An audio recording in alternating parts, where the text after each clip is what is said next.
ravi de vous retrouver dans Smart Job, votre rendez-vous emploi RH management, débat, analyse, expertise et vos rubriques habituelles évidemment. Bien dans son job, on s'intéresse à la santé physique et mentale de nos dirigeants, de TPE, de PME, une santé qui se dégrade. Le contexte n'est pas simple, on va en parler avec Sylvie Bonello, déléguée générale de la fondation MMA des entrepreneurs du futur. Elle est notre invitée. Le cercle RH, l'emploi des seniors et l'employabilité des seniors, qui est un enjeu macroéconomique. On va en parler avec deux experts. Tong Shor, il est président fondateur de Senior for Plus, un homme passionné, engagé sur cette question des seniors. Et puis Marc Landré, associé chez SIA. Ils sont nos invités pour débattre justement des seniors, à la fois ceux qui cherchent un emploi et ceux qui sont encore en emploi. Et enfin, on terminera avec Fenêtre sur l'emploi. Made in France, peut-on être compétitif en 2025 dans ce contexte économique tourmenté? On en parlera avec Gilles Attaf. Il est président d'Origine France Garantie et le cofondateur des Forces françaises de l'industrie. Il organise le 11 septembre prochain un grand événement à Arcachon justement sur ces enjeux du Made in France. Voilà le programme. Tout de suite, c'est bien dans son job.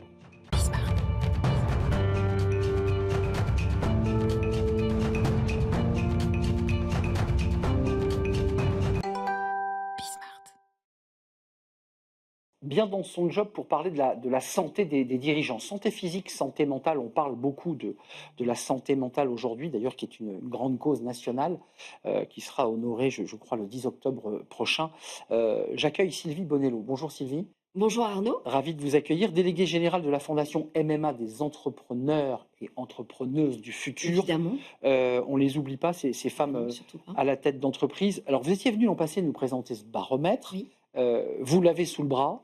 Il y a beaucoup de choses intéressantes. D'abord, la première chose, c'est que la santé des dirigeants se dégrade. En tout cas, c'est la première analyse, je dirais, brute que vous avez faite. Oui, là, effectivement, la première analyse, les chiffres sont effectivement importants en termes de dégradation. La santé mentale et physique des entrepreneurs se dégrade. Quelques chiffres, si en première intention, si les entrepreneurs disent je vais bien à 85% en termes de santé physique, c'était 90 l'an dernier. Il y a quand même une dégradation au niveau mental de 8 points. C'est énorme. Et en seconde analyse, quand on dit OK, vous nous dites que vous allez bien ou à peu près bien, mais en fait, est-ce que quand on creuse un peu, quand on creuse un peu, c'est ça. Voilà, est-ce que vous avez des problèmes de migraine, de maux de dos, Sommeil, de troubles anxieux, de sommeil? 82%. Voilà, donc ça se dégrade énormément, 11 points en plus par rapport à l'année dernière. C'est énorme. Sylvie, c'est intéressant ce que vous dites parce que le chef d'entreprise, il est un peu schizophrène. C'est-à-dire que d'un côté, il va mettre sa santé et de l'autre, il va faire la gestion de son entreprise Oui. en séparant les deux et en se faisant croire qu'il y a une imperméabilité totale. C'est pas vrai. On a encore ce symptôme, je l'appelle comme ça, la tient la vulnérabilité. boîte. Ouais. Voilà, c'est vraiment le sujet de la vulnérabilité. Où non, moi je tiens la barque. On a ce schéma de l'entrepreneur fort qui n'a pas le droit de tomber malade. Donc on voit aussi qu'il y a tout ce qui est renoncement aux soins. On le voit, Un dirigeant sur 3 a renoncé à consulter sur l'année. Exactement. 1 sur 10 ne va jamais voir un médecin. 1 sur 10 ne va jamais voir un médecin. Et si on regarde hommes-femmes, parce que vous parliez des hommes et des femmes, en fait, 14% des hommes ne vont jamais voir un médecin, c'est 7% chez les femmes. Mais au global, ça fait 1 sur 10. Donc, effectivement, ce renoncement et cette vulnérabilité, elle a des conséquences. Quelques chiffres quand même, parce qu'on a parlé de la santé mentale, c'est-à-dire tous les troubles que vous avez évoqués qui peuvent aller jusqu'à un état dépressif, pour ne pas dire à un burn-out pour certains qui explosent en vol. Oui. Il y a quand même les enjeux de l'addictologie. Et dans votre étude, c'est intéressant. Alors, dans la tranche des dirigeants, à 52 au moins, une fois par mois, du tabac, des médicaments, des stupéfiants. Donc 21% c'est le tabac, les médicaments c'est 5%, médicaments c'est-à-dire psychotropes, et stupéfiants, cannabis, cocaïne, amphétamine à 2%. En fait, ils sont très proches de la moyenne de la France. Alors, ils sont très proches effectivement de la moyenne de la France, sauf les antioxylytiques. Ils sont beaucoup moins. La France, c'est 20%. C'est vrai, et 5% seulement. Voilà. Donc ça, c'était aussi un enseignement, c'est-à-dire qu'ils se... Je prends pas de médoc. Voilà. En fait, ils gèrent différemment leur stress ou leur état anxieux. En tout cas, c'est pas par des médicaments. Donc ça, c'est quand même intéressant. Ils évoquent quand même l'envie de décompresser quand on parle de tabac, d'alcool et de drogue. Oui. Leur réponse est « moi, j'ai besoin de souffler ». C'est ça. En fait, ce sont des outils pour eux, des moyens pour décompresser. Voilà, ils le prennent comme Je me détends. voilà, une petite récréation. Dont on sait évidemment que ces trois éléments cités, tabac, drogue et Effectivement. cigarettes, enfin et alcool, Bah, ça fait un cocktail, voilà. Donc on a un sur 4 qui effectivement a subi ou a déjà actuellement une addiction et peu se soignent en fait, hein, se font. l'étude ne pousse pas l'analyse jusque-là, mais tout ce que vous décrivez comme troubles physiques et mentaux de Mmh, nos dirigeants mmh. peut avoir un impact aussi sur la manière dont il va malgré tout diriger son entreprise, gérer ses collaborateurs, Nous, remettre du rythme. on a cette conviction-là, nous, à la Fondation Emma, hein, que le premier capital immatériel d'une entreprise, c'est la santé du dirigeant. Ah oui. Et donc, évidemment, quand le dirigeant ne va pas bien, ça a un impact sur l'entreprise, sur son efficience, son efficacité, sur l'ambiance générale, sur le rythme qui peut être donné. On imagine mal qu'il n'y ait pas d'impact.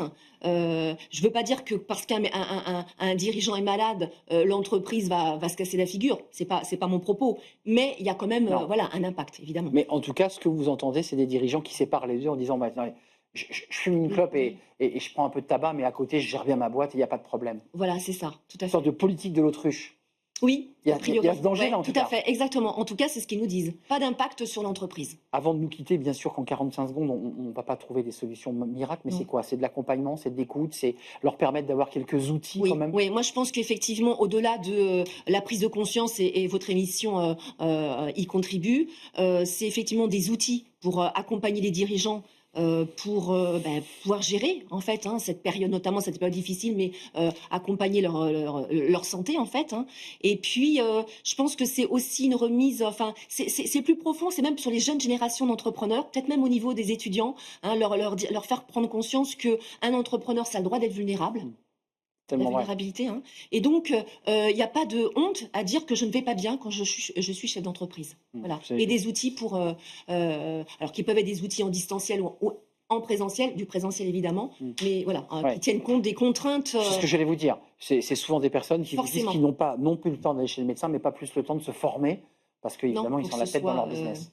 facile, mais Mm. il faut trouver un accompagnement adapté aux entrepreneurs. Mais aussi, surtout, je pense que la clé, c'est de leur faire prendre conscience Ouais. qu'il faut se Ils ont le transformer. droit, Et voilà, voilà, qu'ils ont le droit ils ont aussi le droit, de ouais, poser un genou à terre exactement. et de prendre le temps sans prendre de tabac, ni d'alcool, ni de Oui, cocaïne. voilà, voilà, il y a pas non plus, enfin, moi je veux pas C'est stigmatiser faible, là-dessus hein. parce que C'est très exactement, hein, faible. il y a pas de par Non, rapport non, à la France, ils sont même meilleurs, je vous dis encore, je enfin suis meilleurs d'accord. entre guillemets, moins En consommateurs tout cas, en c'est pas plus haut chez les dirigeants, non, donc c'est c'est pas le sujet, c'est plutôt effectivement la santé, la santé. ouais, ouais, Merci Sylvie Bonello de nous avec avoir plaisir. alerté sur cette étude qui est passionnante, qu'on peut découvrir sur la Fondation Oui, tout MMA à fait, sur le des site de la entrepreneurs du fondation. futur, très détaillée, Oui, et qui est une photographie effectivement qui montre un état de dégradation de nos dirigeants. Merci Sylvie, déléguée générale Fondation MMA des entrepreneurs du futur. Merci de nous avoir merci. rendu visite. Autour d'une page, on s'intéresse aux seniors, leur employabilité, la difficulté qu'ils ont parfois à intégrer une entreprise et peut-être aussi la pédagogie à faire côté entreprise pour donner envie à ces entreprises d'accueillir des seniors dans leur groupe. On en parle, c'est le cercle RH.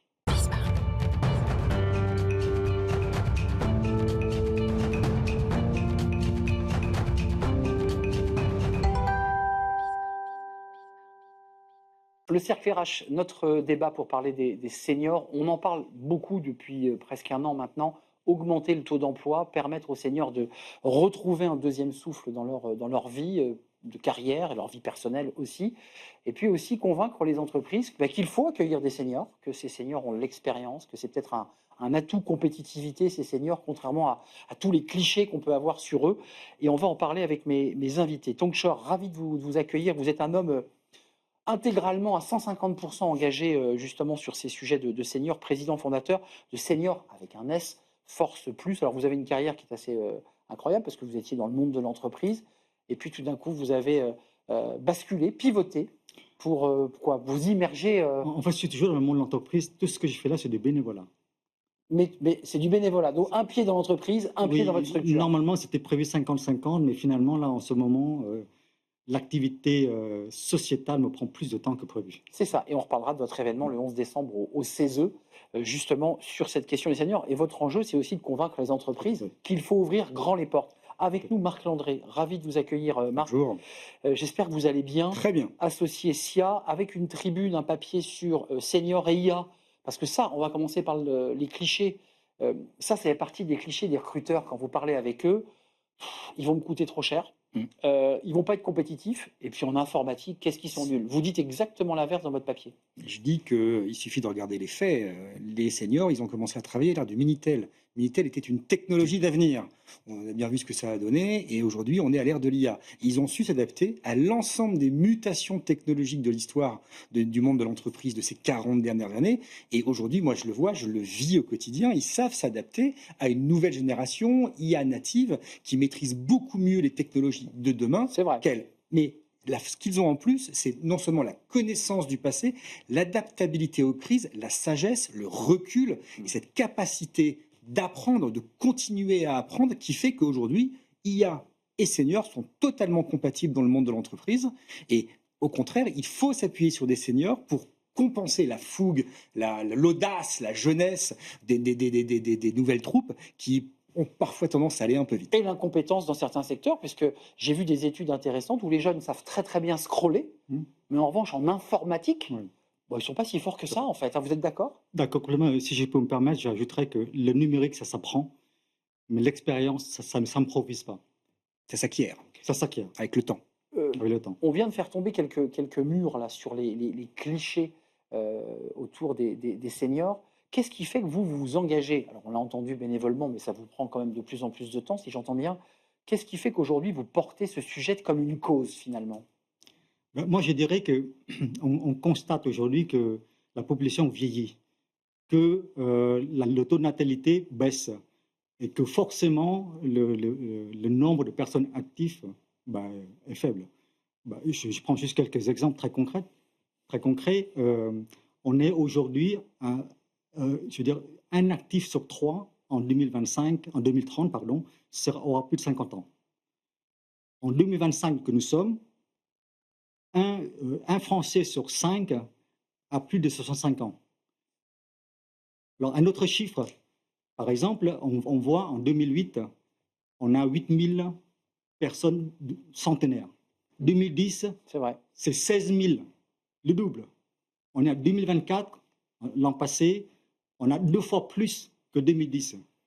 On a 32 000 seniors de plus de 100 ans. Ça, Donc, c'est ce que on vous a dites aux un- RH ou aux décideurs, parce que vous voyez les dirigeants, quand vous vous présentez à eux pour expliquer votre action, votre engagement, ça fait partie des arguments que vous évoquez, ou vous utilisez d'autres arguments pour dire à un Non, il y a- décideur, vous vous trompez sur le regard que vous portez sur les seniors. Il y a d'autres arguments, bien sûr, notamment l'argument de compétitivité. L'expérience, ça compte. C'est l'expérience qui permet à l'entreprise d'aller plus loin. Moi, ce que je dis souvent, un senior, il va peut-être pas vite, mais il emmènera l'entreprise plus loin. Donc, c'est important. Je vais prendre 2 idées reçues. 1 sur le coût et 2 sur la fidélité. Le coût, on dit toujours que les seniors coûtent cher. Oui. Ils coûtent plus cher que des jeunes. C'est faux. Il suffit de regarder les dernières statistiques de l'INSEE. Le salaire médian des plus de 50 ans n'est que de 1 000 € supérieur à celui des moins de 50 ans. Ce qui est faible par rapport à la durée de carrière. Exactement. Donc ça, c'est le premier point. Et sur la fidélité, quelqu'un de 55 ans qui a encore 10 ans d'horizon professionnel devant lui, donc un senior qui doit encore travailler pendant 10 ans pour acquérir ses droits à la retraite ou autre, Oui, parce qu'il a des enfants en bas âge, peu importe les raisons.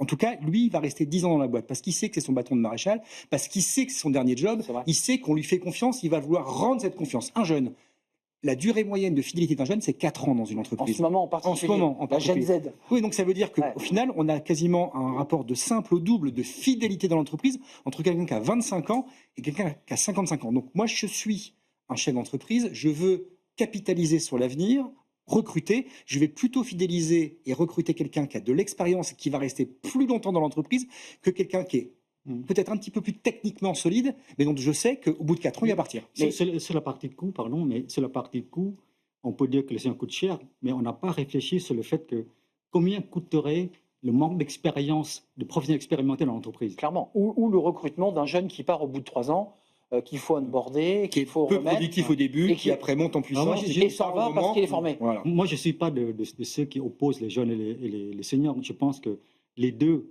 Bien sûr, sont les deux composants de l'entreprise. entièrement. Ce sont les seniors qui ouvrent la porte aux jeunes, en fait, via le mentorat, via les stages, etc. Donc, je pense qu'il faut Mais quand même, il y a un enjeu fort, parce que là, on est une émission RH et on parle aux recruteurs, aux DRH, aux équipes RH qui recrutent, il faut les former. Est-ce qu'à un moment donné, il faut aussi prendre ce sujet de la formation des équipes RH, c'est-à-dire les accompagner sur les discours qu'on porte en plateau, parce qu'on en est convaincu, mais on s'aperçoit que les chiffres parfois de recrutement, bah, il y a des biais cognitifs, il y a des blocages, il y a des incompréhensions. Est-ce qu'on doit les accompagner, parce que c'est aussi un délit, hein, la discrimination à l'âge est un délit. Est-ce qu'on doit les former? Bah, c'est mieux. C'est toujours pareil, entre la parole et les actes, Bah oui. il y a souvent une marge. Donc on a beau avoir de bonnes intentions, on a toujours après les vieux réflexes pavloviens. Ah non, il est trop vieux, non, c'est une femme, elle va avoir des enfants, c'est un jeu. Enfin, bon, voilà. En revanche, il faut s'arrêter sur les faits. Et effectivement, cette formation des responsables RH, elle ne peut passer que par le regard des faits sur l'ensemble des idées reçues portées par les seniors, sur les seniors, et de se rendre compte que dans la réalité, il n'y en a pas un qui tient. Et vous les avez cités au début. Et donc, c'est uniquement, cette nécessité fait force de loi. Tong l'a dit, on a un problème démographique, un problème de population active. En 2027, on aura en année pleine plus de décès que de naissances.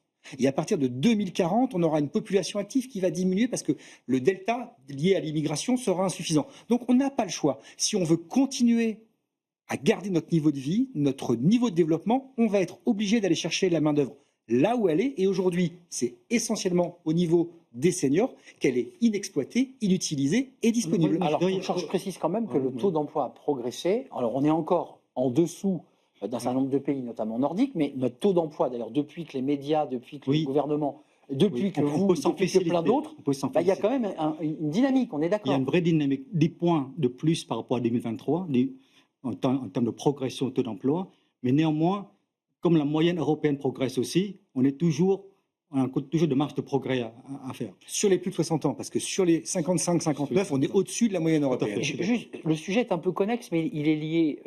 Là, on est dans une crise démocratique, sociale très forte. Certains évoquent déjà l'idée de supprimer la rupture conventionnelle. Vous voyez où je veux en venir, la manière dont l'entreprise a séparé de collaborateurs de 56, 57, 58, parfois plus jeunes. Qu'est-ce que vous en pensez? On supprime cette rupture conventionnelle et qui permettrait justement de maintenir en emploi ou pas un senior qui vient voir son RH en disant « Écoute, je suis à bout de force, j'en peux plus, fais-moi un chèque, je m'en vais ». C'est un vrai sujet qui est posé là, notamment dans le cadre du budget. Moi, je ne suis pas pour la suppression parce que aujourd'hui, si les entreprises utilisent, ça veut dire qu'il y a une raison. Ce qu'il faudrait essayer de faire, c'est plutôt de trouver des solutions complémentaires pour motiver les entreprises à opter pour autre chose. Je reviens tout à l'heure sur la partie formation. Bien sûr qu'il faut former, qu'il faut recruter, tout ça. Mais avant tout, c'est une culture d'entreprise qu'il faut changer. C'est vrai. La première chose à faire changer les lignes, bouger les lignes, c'est déjà de motiver le comité de direction, le COMEX, sans les sensibiliser sur l'emploi des seniors. Qui souvent, lui, est senior aussi. Hein. Je vous précise que le COMEX n'a pas 30 ans. Parce qu'en fait, souvent, on délègue. On en parlait tout à l'heure avec Marc, on délègue plus les fonctions RH, tout ça, des RH. Mais par contre, eux, ils s'occupent des belles choses, des développements, du business. La finance. Voilà. Ouais. Mais moi, nous, parmi nos solutions, on a proposé 100 solutions. Parmi une des solutions, c'est qu'un membre de COMEX et un membre CA pilote, sponsorise un programme senior et qui doivent rendre compte à la société, CSE, direction, partenaires, pour vraiment montrer comment évolue l'emploi des seniors. C'est par la mesure qu'on va avancer. Alors, juste pour répondre à votre question sur les ruptures conventionnelles, rappelons-nous de la contribution de Lalande dans les années 80, créée par Jacques Chirac, pour inciter au recrutement des seniors. Ça avait eu l'effet inverse de celui qui était recherché. C'est-à-dire que plutôt que de payer une taxe pour licencier des gens de plus de 50 ans, on avait arrêté d'en embaucher. Donc au final, ça avait été le double effet qui se coule. Donc attention aux bonnes idées. Les ruptures conventionnelles, c'est vrai qu'elles ont été surutilisées pour se séparer des seniors dans beaucoup d'entreprises. Maintenant, il y a peut-être des régulations à faire, des adaptations à faire. On a commencé à le faire d'ailleurs en réduisant, en indexant la fiscalité des ruptures conventionnelles pour les seniors sur la norme. Exact. Donc voilà, je pense qu'il y a quelques petits ajustements à faire. Et ça ne doit pas être des détournements de PSP, non, et pour ça, il y a les directions du travail qui sont là pour homologuer les ruptures conventionnelles ou les plans en disant ça c'est dans les clous, ça l'est pas. Juste un mot, parce qu'il nous reste peu de temps, mais on parle de ces seniors qui sont au pied d'une entreprise et qui rêvent d'y rentrer et qui ont des difficultés. Mais parlons d'un mot des seniors qui sont dans l'entreprise et qui, pour certains, dans des métiers pénibles, sont à bout et vont voir un RH en disant écoutez, j'aime mon métier, Mais proposez-moi autre chose. Et là, souvent, on voit aussi des RH un peu démunis, ce qui amène à une rupture conventionnelle et un senior qui part à Pôle emploi. Comment vous regardez cette question-là? Comment on s'en empare de ce sujet du maintien en emploi de quelqu'un à partir de 59 ans, 60 ans, 61 ans? Justement, c'est un vrai sujet. C'est pour ça que nous, on a proposé des solutions pour maintenir, bien sûr, pour recruter, et pour favoriser aussi l'entrepreneuriat. S'agissant du maintien de l'emploi en poste, ben, il faut regarder de façon beaucoup plus globale. Il y a le bien-être de l'entreprise, bien-être mental, bien-être physique. Il faut regarder aussi l'angle de la considération des seniors dans l'entreprise par les dirigeants, Tout à fait. mais que les dirigeants eux-mêmes, en termes de gouvernance, prennent en compte. Et les managers, qu'on oublie. Voilà. En fait, bien sûr, le management, mais avant tout, le sommet. Pour moi, tout ce qui est entrepreneuriat, leadership, management, ça doit ruisseler dans l'organisation. Les dirigeants doivent être des rôles modèles.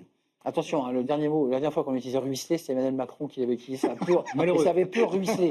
Attention, c'est un mot explosif. Mais vous dites, ça, en tout cas, s'il n'y a pas de prise de conscience du haut de l'entreprise, on ne peut pas arriver à faire avancer ce C'est le sujet. rôle modèle, c'est très important. Exactement, Marc Landry. Mais ici, on a fait une étude sur justement comment les entreprises prévenaient l'usure professionnelle pour leurs salariés seniors. C'est le En vérité, c'est exactement comme Molière et M. Jourdain qui fait de la prose sans le savoir. On est exactement, les entreprises, notamment les grandes, ont su s'emparer de ce sujet pour faire en sorte d'adapter les postes de travail, pour permettre à leurs salariés seniors Avec des entretiens. Et la règle de base, c'est l'observation terrain. Si vous êtes en capacité, notamment les RH, d'aller regarder fonctionnellement comment se déroule un métier sur des postes très pratiques, on est capable de trouver des solutions. Je vous donne un exemple. À la Poste. À la Poste, la dureté des facteurs. Au tri, les facteurs. Mais surtout dans les courses, dans les tournées. Avant, en voiture, ils descendent et montaient de voiture. C'était en termes de lombaire, en termes de pénibilité, c'est très, très, très. Donc ils sont allés voir les facteurs. Qu'est-ce que vous voulez? Ils disent, écoute, le plus dur, c'est l'ouverture de la porte, c'est descendre du siège et demander. Ce que aucun ergologue n'avait vu. Ce qui Par paraît, contre, le fait de leur demander, ouais. eux, ils l'ont vu. C'est monter en haut de la pile des besoins. Et donc, ils ont travaillé là-dessus. Et aujourd'hui, vous avez des voitures avec des sièges qui se montent et qui se baissent tout seuls, qui s'inclinent tout seuls. Et il n'y a plus de porte.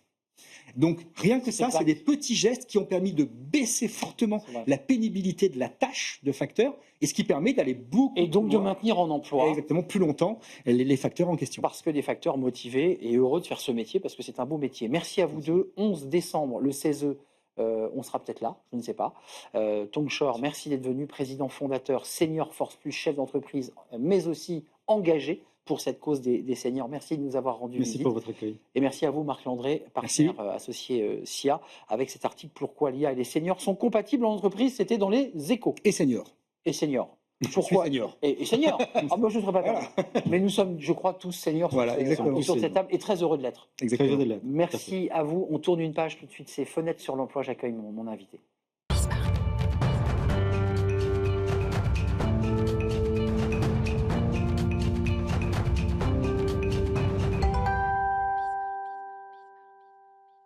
Fenêtre sur l'emploi pour parler compétitivité et du Made in France. Alors c'est compliqué de parler de ce sujet évidemment entre la Chine et de l'autre côté les Américains, Donald Trump et ses accords commerciaux. On va en parler avec Gilles Attaf parce qu'il organise un événement depuis 3 ans maintenant. Gilles, ravi de vous accueillir sur le plateau. Vous êtes le président d'Origine France Garantie, cofondateur des Forces françaises de l'industrie. Je vais y arriver. Et le 11 septembre, à Arcachon, vous organisez ce grand événement, la plage aux entrepreneurs. C'est l'événement qui bouscule les idées reçues. Quand même, le contexte dans lequel vous allez organiser cet événement, parce qu'il aura lieu, il est compliqué, parce que vous avez peut-être un blocage du pays le 10, vous avez des accords commerciaux très défavorables à l'Europe, et vous avez les produits chinois qui viennent envahir notre espace commercial. Comment on existe, comment on continue à vendre notre Made in France? Parce qu'il ne faut pas renoncer, justement. Aujourd'hui, vous l'avez dit très justement, on est coincé entre le dumping chinois, le protectionnisme américain. Et si les entrepreneurs français renoncent, c'est la fin du pays. Les entrepreneurs tiennent encore la boutique, hein, ils sont encore là. Et la plage des entrepreneurs, ça va être un formidable événement où justement on va pouvoir montrer que nous, on a des solutions. On a peut-être encore, nous, la capacité d'être audible, parce que la problématique, c'est que Aujourd'hui, les politiques ont du mal à être audibles. Et nous, les entrepreneurs, on est encore là pour faire tourner le pays. Et il faut vite réagir. Donc, il est temps de prendre la main. Et ça va être un formidable événement à Arcachon où je pense qu'on va pouvoir peut-être prendre la parole et proposer des solutions.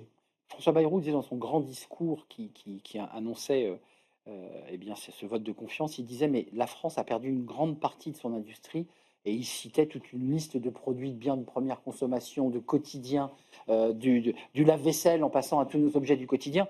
Vous deviez être d'accord avec lui en disant mais on peut changer les choses. Non, mais c'est fantastique. On nous a vendu un pays, voilà, où en fait la mondialisation heureuse fonctionnerait bien, que l'atelier du monde serait en Chine, que la France serait un pays de tertiaire. Et puis aujourd'hui, on se retrouve à enfin comprendre que un pays il peut pas être libre, il peut pas se développer. Et tous les maux de notre société viennent de cette désindustrialisation. Aujourd'hui, on est incapable de redonner de l'énergie à nos territoires avec un ascenseur social qui est bloqué lorsqu'on produit plus, un pays qui produit plus, c'est un pays qui ne fonctionne plus. Encore une fois, on voit nos régions souffrent. On est à 9% du PIB dans l'industrie aujourd'hui versus 15% de moyenne en Europe.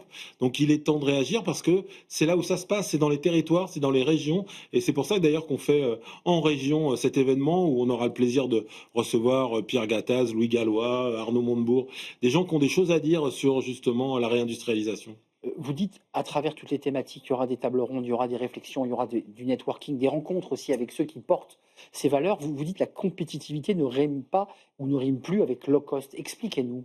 Moi, en fait, je suis absolument convaincu qu'on s'est trompé. On nous a vendu la montée en gamme. Ouais, la qualité. C'était vraiment le seul sujet. Puis on s'est aperçu que ça fait 50 ans qu'on essaye de fonctionner. Moi, je pense pas. Je pense qu'il faut revenir à l'échelle. Il faut être en capacité de produire dans toutes les filières, dans tous les secteurs de production. Et on a des entrepreneurs aujourd'hui qui le montrent, qui restructurent des filières. On va avoir la chance d'accueillir un entrepreneur formidable qui s'appelle Philippe Rivière d'ACI Group lors de cet événement, qui restructure des filières dans l'aéronautique, dans la défense, dans le nucléaire, et qui prouve qu'on est en capacité aujourd'hui de produire sur le territoire français si on s'en donne les moyens. Et ça, c'est important de donner des bons signaux parce qu'aujourd'hui, on ne donne que des mauvais signaux. Et les entrepreneurs sont là pour donner des bons signaux. Vous, face au pouvoir politique, parce que c'est quand même des enjeux de niveau nationaux, pour ne pas dire européens, est-ce qu'on va assez loin ou est-ce qu'on est en train de brader nos industries et notre économie productive? Le vrai sujet, c'est que les entrepreneurs, ils ont besoin de vision et de temps long. Et la problématique, c'est qu'aujourd'hui, les politiques sont sur du temps court. Et le temps long, ça ne se décrète pas entre deux élections. Et en fait, le vrai sujet, c'est que nous, on a besoin de stabilité. Les entrepreneurs ont besoin de voir où ils vont. Même si c'est difficile, mais au moins, ils se projettent. Une entreprise, ça ne se gère pas du jour au lendemain. Il faut avoir une projection sur le temps long. Et nous, ce qu'on a besoin, c'est de stabilité, de savoir où on va. Et de se donner les moyens d'arriver à de nouveau produire sur le territoire français. Je pense au slip français dont vous aviez parlé, porter l'image aussi, parce que vous êtes aussi un entrepreneur du textile, il faut le rappeler. Quand on a Origine France garantie, c'est quoi pour le consommateur? C'est un gage de qualité, ça donne envie de l'acheter. Enfin, comment ça se passe, ça? C'est la vraie traçabilité. Quand vous êtes certifié Origine France garantie, vous êtes sûr que le produit a été fabriqué en France parce qu'il y a eu un audit qui a été fait par des organismes certificateurs indépendants, comme le Bureau Veritas par exemple, qui font un audit du produit. Le Made in France étant déclaratif et régi par le Code des douanes européen. D'ailleurs, je vous rappelle qu'au sein de l'Union européenne, le marquage d'origine n'est pas obligatoire. Donc c'est pour ça que nous, on est une association et qu'on n'est pas un label d'État. Mais c'est important que le consommateur qui a envie de participer au modèle social français, parce que derrière quoi? Derrière l'entrepreneuriat, c'est des emplois, oui. on participe au modèle social français, il y a des impôts. Quand vous achetez des produits qui viennent du bout du monde, fabriqués par on ne sait pas quelle personne, dans n'importe quelle condition, vous participez pas au modèle social français. Et ça, c'est important que le consommateur le comprenne. C'est important, on vote avec sa carte bleue. Et ça, c'est absolument essentiel. Et avec Origine France Garantie, vous êtes sûr que le produit a bien été fabriqué sur le territoire français. Merci Gilles Attaf. On se donne rendez-vous le 11 septembre à Arcachon. Merci avec à vous pour votre invitation. toutes ces personnalités, ces entrepreneurs engagés. Vous avez cité quelques noms, je pense à Arnaud Montebourg qui s'est lancé aussi dans l'entrepreneuriat du miel et des amandes, si je ne m'abuse. Absolument. Merci Gilles, président Origine France Garantie. Vous connaissez maintenant ce logo qu'on voit sur nos produits. Vous voulez rajouter quelque chose? Oui, je veux dire que si vous voulez participer à ce mouvement, adhérer aux forces françaises de l'industrie, les FFI, c'est un mouvement où on accueille tous les activistes autour de la réindustrialisation et du Made in France. C'est pour rassembler tout le monde autour de ce formidable projet Merci. qui est de produire en France. FFI, Force Merci. française de l'industrie. Merci à vous, l'émission est terminée. Merci à vous, Gilles Attaf. Merci à vous qui nous regardez et qui réagissez nombreux. Merci à Nicolas Juchat qui m'aide à préparer cette émission. Merci à vous et je vous dis à très bientôt. Bye bye.